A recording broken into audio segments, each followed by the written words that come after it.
Hi, I'm Louis. I'm Gav. I'm Dolan. And welcome back to God Comics. So this is episode 4, guys. What we decided to do was, seeing that we are so close to Infinity War, we are going to split our Infinity War episode into 2 parts, a bad guy and a good guy episode. We realized that a lot of people, they've seen the Infinity Stones, they've seen the big purple guy with the funny chin running around at the end of a bunch of Marvel movies, but even me, I don't know exactly where everything comes from, what the motivation is behind it. So what we're going to do in this episode, this is going to be the big bad episode. We're going to talk about Thanos. We're going to talk about why he's doing what he's doing. We're going to talk about where the Infinity Stones come from. Dolan's going to tell us why they were called gems in the comic books. We're going to discuss the Black Order. And then we are going to talk a little bit about all of that stuff to give you guys more information of where these things come from, so that next week, Friday night, when you got your popcorn and your cool drinks ready, and you're ignoring everybody around you, and you're ready to watch the movie, you know exactly what's going to happen. But before we do that, there's a couple of things. There's a couple of worthy stuff that we need to discuss. The first thing we need to discuss is the fact that Nicolas Cage is going to be Superman. Brilliant. Finally. I mean, he's been waiting for this since the late 80s, early 90s. Give the man his chance. Give him a shot. I mean, thank God it is going to be in an animated series or an animated movie. We need the picture of Nick Cage in the Superman suit to flash at some point. And that will haunt your dreams, and you will thank everything that is holy that he will not be appearing in a live action movie. But wait. That's it. It might make them better. But wait. Will it be as bad as the moustache? The lip incident. Or the lip incident. The Sorry, lip Superman incident. lip incident. Is that what it is? The lip incident. Alright, so on both ends of the scales, we've got Nick Cage as Superman and the lip incident from Justice League. I still think the one was not made, the one was. Yeah. I'll take the lip. Really? I still think Superman with a big old Magnum PI mustache would have been bitching. You think so? I think that would have been. You would have had to change the soundtrack of the whole Avengers to a whole lot more 70s. Avengers? You mean Justice League. Sorry, but exactly. That's how little that movie impressed me. But you will have to change that whole soundtrack, and that would have made the whole interaction of him and Wonder Woman a little bit more awkward. I did enjoy. I saw pictures of him with his moustache, and it was delicious. I mean, you're just biased because you have a Wookiee on your face. Of course, so. And we have to, our bearded brothers, we have to stand together. The fact that I read the other day that they spent $30,000 a minute or something trying to remove the thing. But yeah, we're going off topic here. So Nick Cage is going to be voicing Superman in the Teen Titans Go to the movies. I love that title. That is. It's such a good title. There's I know for a fact there was 12 people sitting around the table somewhere. What's the premise of the movie? Yes. Thank you for bringing that up. Great segue.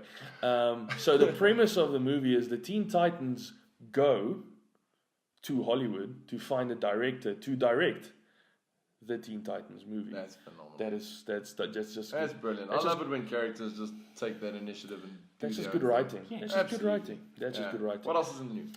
What else is in the news? The other thing that was quite interesting that we found out, Sony, who bought Valiant Comics, the rights to their characters, a couple of years ago, they have decided that yes, finally they are going to make a feature-length film. Cool. The character that they will be making this film about, who they have now decided to pop their cherry for Valiant, will be Bloodshot. Yeah. Again, I do not know anything about Valiant Comics because I am a very, very a noob. That's about the best way to describe it. Eternal Warriors issue 4. Is that where he came from? That's why he's here. Okay. That's Sony's finally. I just think it's going to bring a bit of another dimension. I mean, it is going to be played by Vin Diesel, so I'm pretty sure he's going to be in a car sometime through the movie. I do not know if The Rock is going to be his co-driver. But I also believe that he is going to say a little bit more than I am Groot or let's go family. That's brilliant news. The other news that I am super excited about is that they have finally greenlit the Star Wars live action series. That means they've found a director, and he is one of our homeboys. He is one of our favorite directors, I think, because we all love the first Iron Man. And Iron Man 2. And Iron Man 2. It's Mr. John Favreau. So, John, if you're listening, good luck. Enjoy it. I think it's going to be smashing. I know there's a lot of people saying we're getting oversaturated with Star Wars stuff, but nah, you can never get too much Star Wars. I do not think that is going to be a problem. Also, John Williams has decided that after episode 9 of the Star Wars, he is no longer going to be swinging his stick around and conducting the music for it. He has been with them since episode 4. Since the beginning, man. Since the very, very beginning. John Williams' score is so iconic. Yeah, it's iconic. And, you know, for him to kind of say at this point, listen, I'm done. I'm 400 years old. I've decided I do not want to go to a galaxy far, far away. In a galaxy far, far away anymore. The Mummy, John Williams. But, you know, he's kind of then going to leave open a huge, almost, you know, set of shoes that someone else has got to fill. So whoever takes up that mantle, somebody's going to have to swing that stick. So that's it. That's the main thing. Guys, that's all the news we have time for. We have a chock and block jam-packed episode for you today, so we're going to get right into Infinity War. Okay, so the main theme for this episode is going to be the bad guys for Infinity War. And the head honcho, the big bad, the main guy is Thanos. Now, in the comic books, we know what his motivation is for trying to get all the Infinity Stones. It is so that he can impress Mistress Death. Because with a snap of his fingers, he can then destroy or kill half the universe, which is kind of a weird motivation, because why would you try to impress a lady by giving her more work to do? Dolan, what was his first appearance in the comic books? Okay, his first appearance was Iron Man 55. He shares it with Drax. Mm-hmm. And what's nice about that comic book is that you can get like what they call error printing, or well, I won't say mistake, but error printing. So it actually has a double cover, which is quite cool. So if you ever pick up an Iron Man 50, well, if you find one, that's flipping cool. And when you open up the cover, and there's another cover. It's actually an error edition. Okay, cool. Yeah, which is quite nice. Awesome. Cool. Yeah. So if you're gonna look for one and really want to have a rare one, that's probably the one you're gonna look out for. Yeah. Awesome. Cool. So the first stone that we were introduced to in the Marvel Cinematic Universe was the Tesseract, also known as the Space Stone. Now in the movies, it is blue. Dolan's going to give us some more information regarding the gems, because movies, you get the stones, and in the comic books, you get the gems. So correct. What can you tell us about the Tesseract or the Space Stone? Okay, it's a gem, you're correct, in the comic books, and it's purple of color. Yeah. It allows the wielder of that gem to teleport, to manipulate objects, and to be omnipresent in all of space. Okay, so basically you can be anywhere at the same time. Yeah. Now, funny that you say teleport, because if you remember correctly, at the end of Captain America, the first Avenger, the Red Skull was, for the first time, holding the Tesseract in his hand. And obviously this caused him to be teleported into a space dimension. We have no idea where he landed up, but obviously the stone then fell to the bottom of the plane. That kind of disintegrated the flooring, fell into the ocean, where it was then collected by Howard Stark, who was one of the founding members of S.H.I.E.L.D. And obviously the Tesseract then stayed in the custody of S.H.I.E.L.D. for many decades, when later, obviously when we found out in Avengers, Loki comes along and takes it for himself. Obviously then Avengers happens, Thor then takes Loki and the Tesseract back to Asgard, and that's where it remained in Odin's treasure room, where Loki, again, at the end of Thor Ragnarok, if you guys remember, kind of walks past it and gives it a little bit of a glimpse, and then the screen doesn't tell you what happens. But if you have been watching any Avengers Infinity War trailers, you'll see that there is a shot of Loki holding the Tesseract, almost offering it up to someone, which we can automatically assume is Thanos. So at this present moment, we know that Loki has the Tesseract, we know that he has the Space Stone, and he's probably going to give it very willingly to Thanos to save his own backside. But I mean, you can see it when they show the gauntlet. He's got it. He's already got it. Yeah, no, so we know it's going to happen get relatively quickly within the movie, I think. Yeah. And just as you mentioned, the gauntlet. Now, the reason why the gauntlet is there is so that it can all work together. Yes. Because, like you said, Like a containment unit. correct. Yeah. So Thanos has a gauntlet, and he's just looking for the gems. And once he gets all the gems, You can use it yeah, the way you're supposed to. yeah, to make a woman's life hard. The next stone we're going to have a look at is the Mind Stone. Now, in the movies, it's yellow. Yes. In And the comics, blue. blue. Okay, and what powers does it give the wielder? Yeah. Okay. No, thank you. Telepathy, telekinesis, and possession. Okay. So. And Okay, well, this makes a lot of sense now, because if you remember, the Mind Stone was actually first encased in the scepter that was given to Loki. Yes. By Thanos. By Thanos. Yeah. Okay. So obviously, once that was broken apart, and you saw this clearly in Avengers: Age of Ultron, it was then revealed to be yellow. Ultron obviously tried to use that stone to give life to the Vision, which worked. Vision obviously just chose the right side by joining the Avengers. But whilst it was still in Loki's scepter, he was able to kind of place the edge of the scepter onto people, onto either their heart or their head, or I can't remember. I think it was their heart, yeah, actually. yeah. And Because he tried it with Iron Man and just like... and it just kind of tinked a little bit there. And that obviously you saw the representation of that possession with that kind of milky haze over the eyes, and he had full control of these characters until they kind of broke free from that. Namely Hawkeye, specifically in the middle of the Avengers movie. So yeah, that's a pretty important one to have, I think. If Thanos has that, the ability to control any person at will, that's pretty daunting and scary. Yeah, that's pretty big. The next stone is the Reality Stone, also known as the Ether. We first saw it in Thor: The Dark World, and in the movie it was a red color. Yeah. In comic books, it's yellow. Yeah. And it allows the wielder to alter reality. Yeah, That's why we saw the shoes fall in different places. That's where she drops the keys and then it kind of falls from the sky again. Yeah. But hang on, but what makes this one more important is that this one has to be used in conjunction with the other 5 in order to be able to use them safely. Okay. That's why they look very unstable in all the rest. Yeah. Now that actually makes sense again, and we're going to get into this when we talk about the Power Stone, which is the purple stone from the film, where there has to be a containment for that. Yes. And what you just mentioned now, the other 5 stones are that containment inside the gauntlet itself. But the Reality Stone is red, like an almost blood kind of oozy looking stone, which is contained in a stone later at the end of the film. And then it is taken from Jane. It's taken out of Jane Foster, and it's taken to the Collector's kind of realm. It's taken to nowhere, where the Collector is.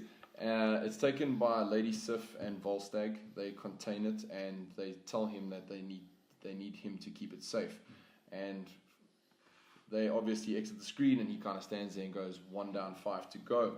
So you don't know what his motivation is yet. That hasn't really been revealed just yet, but we know that the Collector has the stone. That's where it was last left. Yeah. Cool. The next stone we're going to talk about is the Power Stone. The first time we saw it was in the orb, this wonderful thing here. Saw it in Guardians of the Galaxy, where Peter Quill went to get it from that weird smoky planet. It was contained in the orb. In the movie, its color is purple. What color is it in the comic books? Comic books, it's red, and it enhances the wielder's power and strength, and it allows him to manipulate energy. And that is why Ronan, when he got it, he didn't want to go give it back to Thanos. Yes. He actually wanted to go and destroy. You wanted to destroy Thanos with it. You wanted to destroy Thanos. You wanted to revenge. go after Thanos. Obviously, Ronan had full belief that the stone was powerful enough to take on the Mad Titan himself. But we saw at the end of the film, at the end of Guardians of the Galaxy, you mentioned earlier about how these stones need to work in conjunction with each other, and the Infinity Gauntlet itself is a safety containment for this mass amount of power. It's like Tupperware. It keeps your stones fresh. It's like universal Tupperware. Universal Tupperware. There you go. So it's actually a miracle that it didn't disintegrate the Guardians of the Galaxy at the end of the film. But we know why. But we know why now, because Peter Quill is half celestial. Exactly. So and he had his friends. And he had his friends. That's very important. That's super important.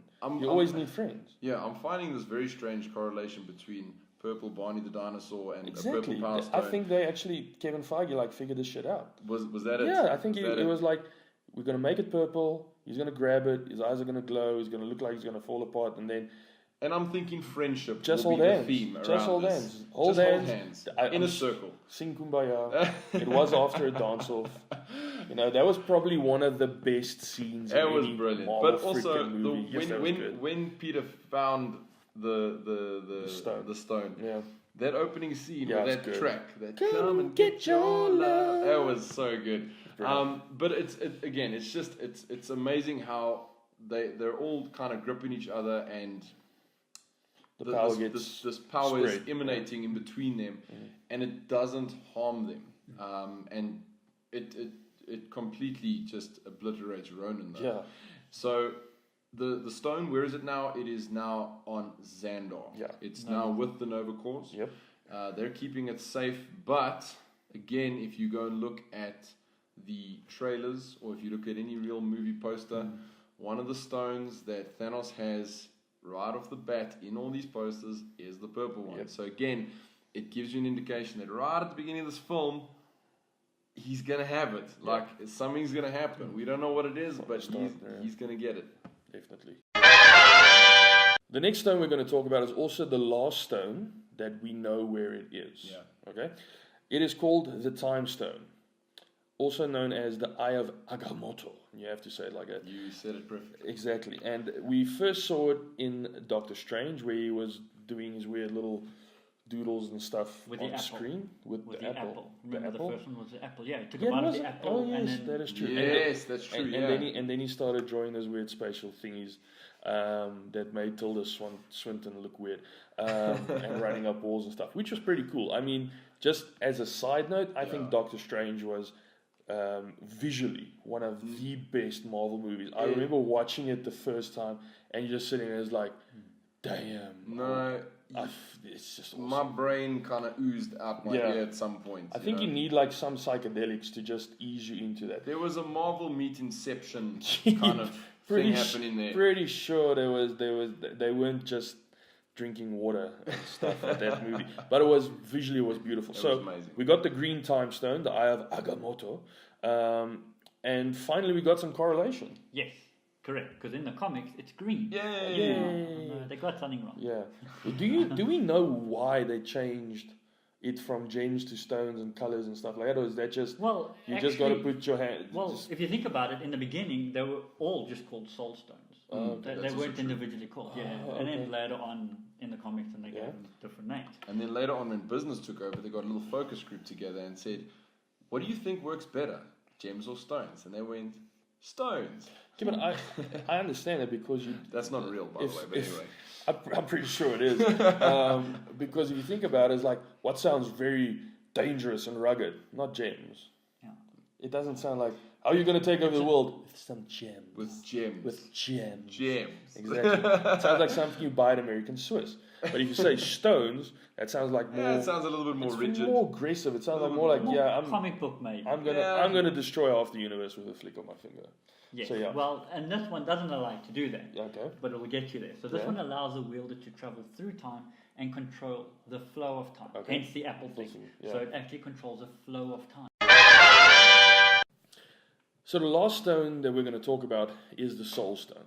Now, the only information we have about this thing is the fact that it is orange.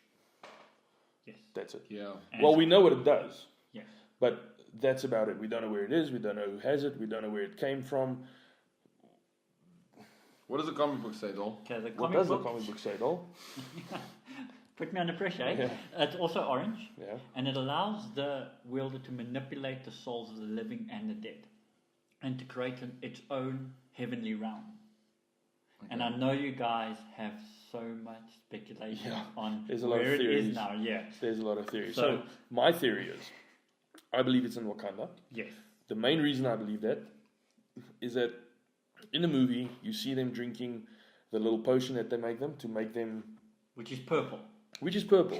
Just putting it I out know it's there. purple, but I the think flower. I think there was a colour like theme throughout the whole of Exactly, Black Panther, which yeah. is purple. Okay. The whole, but the flower is purple. Because I was thinking about it, like, yeah, but what is this?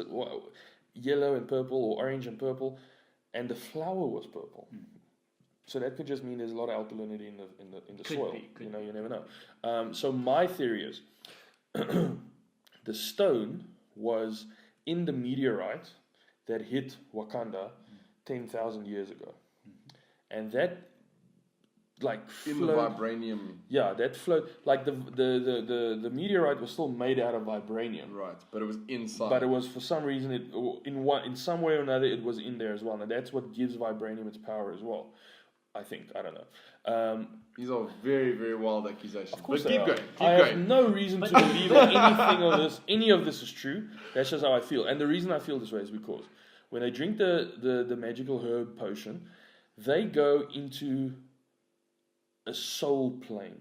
Or heavenly realm. An ancestral plane. And I don't mean like a soul plane, brother. Like a plane, A heavenly realm. a heavenly realm, an ancestral plane where they can communicate with the dead. Killmonger does it. He goes back to his happy place, like you say, heavenly realm. It was his apartment. It's his apartment with his dad, and that was kind of like the last time Killmonger knew, I wouldn't say peace, but he knew happiness because his dad was still alive and he was comfortable there. T'Challa goes back, he does his Lion King scene with his dad, and he speaks to the souls there. Now, again, though, like you just said, it also gives you control over souls. Now, nowhere in Black Panther did they show T'Challa like with the other Panthers, like doing a little dance and making him do what he wants him to do. But I mean, I just think The Panther dance. Panther I'd dance. love to see that, yeah, actually. but that's why I think it's in Wakanda. Also, if you look at the trailer, that is, unless there's going to be another major battle scene in the movie that they have not shown us anything about yet. Unless that's the situation, that's where the final battle is going to happen, and that is going to be for the Soul Stone. That's what I think. I have no reason I cannot give you any facts. Nothing. There's I do no not- justification There's no for these justification for these accusations. wildly inaccurate accusations. But that's just what I feel like. And at 10:30 or closer to 11 o'clock on the 27th, 26th. 26th, we will tell you if I'm correct or not. We will maybe. No, we won't. Because we will won't maybe give have any to put- spoilers away whatsoever. Correct. And Louis will, Oh yes, that's true. We can't give spoilers away No. because apparently you will be rounded up and shot By whom? by the brothers. Yep. Because didn't Robert Downey Jr. And- also beg people Yeah, not but I'm not to... that scared about Robert Downey Jr. Have you seen his suit? Yeah, listen, I'm with Dol on this one. And also, just I out did of, not say I'm not worried about Iron Man, Okay, alright, but sorry. I'm pretty sure I can take Robert Downey Okay. Jr. yeah, I'll sit on him. yeah, that's He's true. like this big. Yeah, that's true. Exactly. But remember, He's got big frames. hashtag Thanos demands your silence. That's been That is all very over true. the Is that? internet. That is okay. very So true. Well, don't say a word. But Louis will kind of go, So with that little kind I'll of just wink. do you a little dirt off my shoulder, and yeah. Anyway, Dolan has a really Dolan cool has a theory. very cool theory. Dolan's theory, I think, is more closer to accuracy Okay, than yours. again, Dolan has a little bit more background than me. Okay. Just saying. No, but even... Yeah, okay, but... No, not No, I background. think That's movement. Dolan's just a little bit more observant than both of That's us. probably true as well. Okay, Okay. Dol, just go for it. Tell So- us what it is. Heimdall has... So Thor now wants to go to Asgard, so he screams, find me or beam me up, Scotty. And instead of having technology, he can see all the living souls. Okay. Yes. So, in his suit, you see, yes, a little gem. Also, you see his eyes. Yeah. They're Also- orange. Yes. Yes. So But I've noticed that little thing, but I never thought a lot about it. There is something there. There's But definitely you see, something there sitting in the chest. reason I don't agree with you on that is because they are very lackadaisical about the fact that he's running around with the Soul Stone on his chest. yeah, but but look what he does in Thor Ragnarok. Yeah. Remember, also he can see the dead. He was fighting them. Yeah. So he was the only one. So Yes. he's got that. Wow, man, I'm just making more and more sense as I go. But no, this is really just, yeah. It was that. And then, of course, he calls Thor. Yes. So he sees him immediately. So he Yes. doesn't have to be at the gate. Mm-hmm. So, to me, that just... I don't know. I just want... It's a it'd good be theory. So, It's- yeah, it's a really I good like theory. that because it's a scene It's- of the soul. So he's in a completely different realm and he sees you. Yeah. It's not as good as his Howard the Duck theory. Listen, No, but come on. That's, yeah. guys. Okay, first and foremost, though, Dol, I'd put more money on your theory. Louis, not so much. I will gladly just admit right out the gate, I haven't a flipping clue where the stupid thing is. I'm going to just say it's sitting under Howard the Duck's back leg. We're just going to go with that. Could be. It has just as much chance of being true than any of our stuff. Yeah, no, I mean, that is. the what's a guy called that you call him? Adam Warlock. Jeez, he can have it. That's Correct, he could that's have also it true. because The We Silver just- Surfer could have it. No, No. because that would entail that Disney already kind of owns Fox, which is only coming through. That deal's only kind of coming through end of 2019. So no, that's When is definitely the not second it. part? Second part Yeah. of Avenger? It would, 2019. yeah, that's what I'm saying. So Exactly. No, but it's already Did been they filmed. not- They filmed it back to back. I know, just leave me. I'm trying to help you. I'm trying to help you. So yeah, those are our theories. If you have any theories of your own, please leave them in the comments Please below do. so that we can all laugh together. Yeah, unless you know Kevin Feige or the directors, which I doubt. So You yeah, never know. you never know. YouTube's small. Well, not really, but yeah, It's like the world. that is true. That is If true. you have all the stones. Them stones.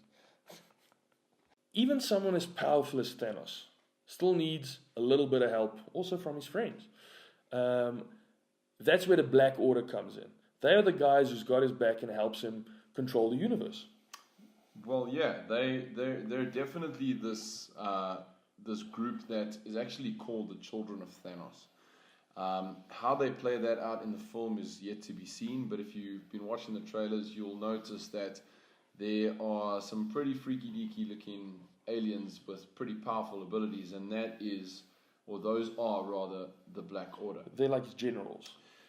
Yeah, basically. And the Black Order consists of Ebony Maw, Proxima Midnight, Corvus Glaive, and the Black Dwarf. Now, the Black Dwarf was actually renamed Cull Obsidian for the movie. Yeah. It's very clear that these guys are going to be helping Thanos acquire the Infinity Stones. We see it in the trailer with Doctor Strange, who's kind of been entrapped. And again, Doctor Strange is one of the holders of an Infinity Stone, so he's definitely got a target painted on his back. And the Black Order and Thanos are obviously going to be coming for him as well. Yeah. Dol, it's a bit of comic knowledge about the Black Order. Black Order, their first appearance, as stated is the New Avengers issue 8. Okay.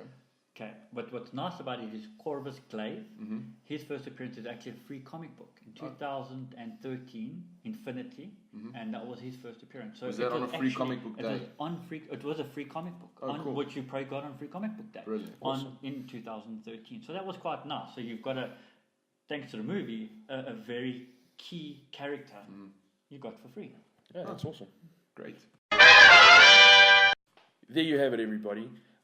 We hope that our mismatched, mangled interpretation of trying to give you guys some knowledge about where the stones come from, who the Black Order are, and what Thanos' major malfunction is, has given you some more light on the subject, and that it just enhances your Infinity War experience that little bit extra.